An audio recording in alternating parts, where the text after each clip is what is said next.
Bonjour et merci beaucoup de m'avoir invité pour participer à cette conférence. Thank you very much to the hosts.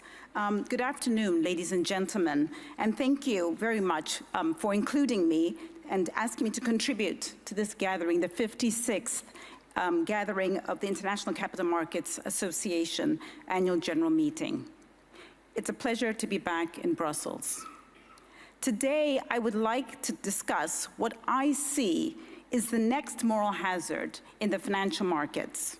Specifically, how market participants are likely to take on greater leverage and greater risk as interest rates decline and stabilize.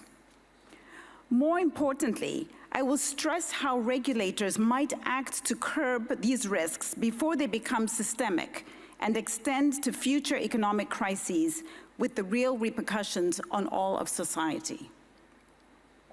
There is today a widely held view in the capital markets that the path of interest rates is down.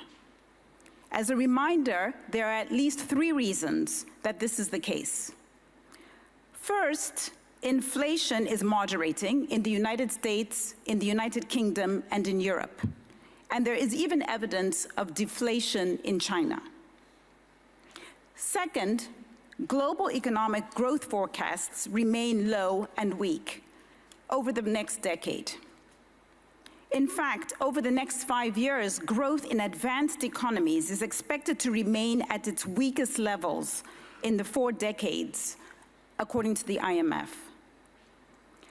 Meanwhile, global demand from China is set to abate as the country faces unfavorable demographic trends, notably a falling population, as China's population fell in 2022 for the first time in 60 years. Brookings, a Washington, D.C.-based think tank, projects that China's population will continue to fall from its recent peak of 1.4 billion people to under 800 million people by the end of this century. Third, the expected productivity boost from artificial intelligence could prompt job losses and slack in the labor markets, thereby adding to the case for lower rates over the long term. These are arguments for lower interest rates, but of course there are factors that will keep pressure on interest rates to remain high. For example, the trend of deglobalization and growth of trade barriers could increase inflationary pressure on global goods and services. And given their dual mandate of price stability and full employment, independent central banks could be inclined to keep interest rates high in order to deter G7 governments from increasing their borrowing and enlarging their fiscal deficits. Finally, inflation, while far from its peak, remains sticky and above the 2% target in the US, in the UK, and in Europe. Even so, on balance, however, forecasters in the financial markets are projecting 2 rate cuts by the end of 2024 in both the United States and in Europe. The question is, when rates finally start to move downwards, how will investors allocate capital? And what do declining interest rates mean for further escalation of asset prices? This question, it seems to me, is particularly important given that the Dow Jones Index has passed 40,000 for the first time, and the FTSE 100 and France's CAC 40 have all reached new highs in recent weeks. This brings us to the question of the moral hazard in the financial markets, and how low and stable interest rate environments lead to the risk of higher leverage and asset bubbles. Many of you will perhaps be detecting the theme here of Hyman Minsky around behaviors and how change or calm can lead to volatility. But specifically with regards to higher leverage, governments, corporations, and households have a greater propensity to borrow when borrowing costs are low and more predictable. For example, from 2010 to 2022, when the United States interest rates were effectively 0, US corporate debt rose 70%, reaching $94 trillion.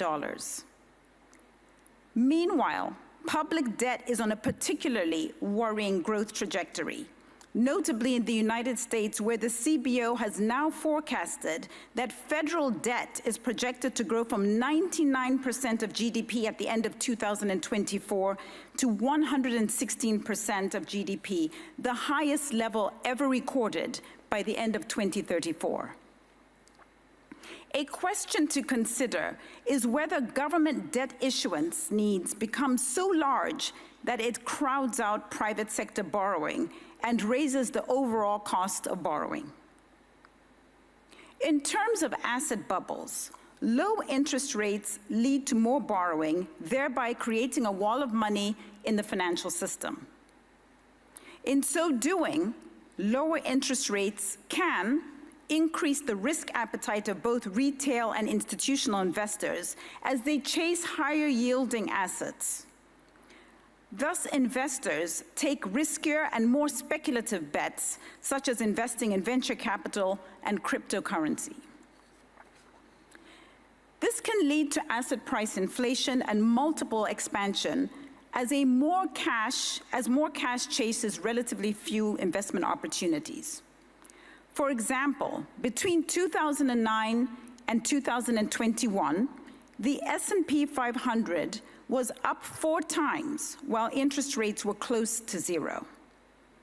More generally, history is littered with examples of where leverage and asset bubbles have led to a full-blown economic crisis.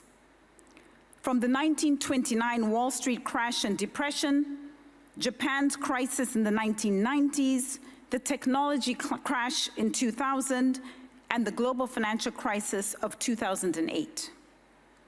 In this vein, there are at least 2 current areas to highlight for regulatory concern. First, multi-manager hedge funds, which today are larger and more systemically important than the funds of 20 years ago. The risk is that, given their scale as a proportion of the financial markets, a hedge fund failure today could have many more material spillover effects on the wider economy than they have had in the past. Second, the growth in the private credit markets. In recent years, this area means that there should be more focus for regulators, given that leverage is increasingly moving away from their direct oversight of the banking system. Which brings us to the question of the role of regulators when the direction toward interest rates, in particular moving down and moving lower, could be setting us up for the next asset price bubble and the next financial market crisis. Specifically, there are at least 3 preemptive actions that regulators can take to prevent another crisis. First, regulators can limit retail investor risk by imposing collateral requirements on leverage, which discourage borrowing and excessive speculation.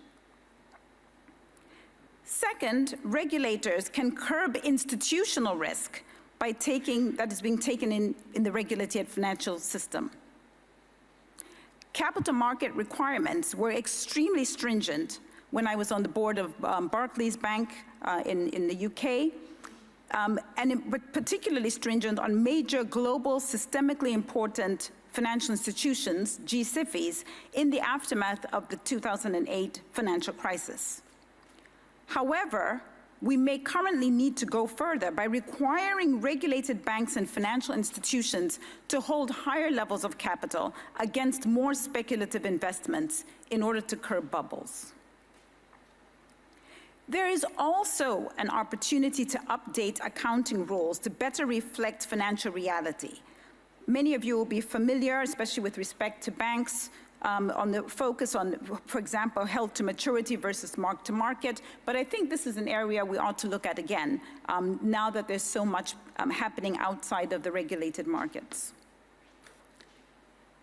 Third, regulators could impose stricter rules on the unregulated pockets of the financial system.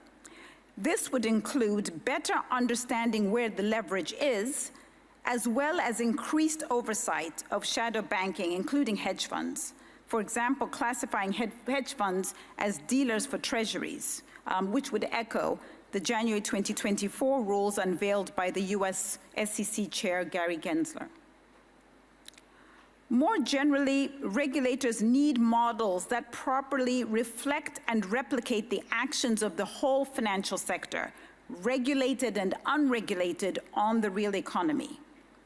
We saw in the wake of the global financial crisis that when a crisis extends beyond the financial markets, it imposes sustained harm to economic growth and prosperity. The societal impact of shrinking GDP is widely felt amid rising unemployment and fewer taxes to pay for public goods, including healthcare and education. Moreover, the next generation of innovation is harmed as investment slows. And this is particularly, I think, important given that the real possibility of jump-starting economic growth will be driven by the new super cycles led by things like AI. Thus, the moral hazard of lower interest rates could be enormously consequential. Regulators in this regard are gatekeepers not only to the fate of capital markets, but also of the economy. By acting ahead of the cycle, regulators could avert the next great economic crisis. Thank you very much.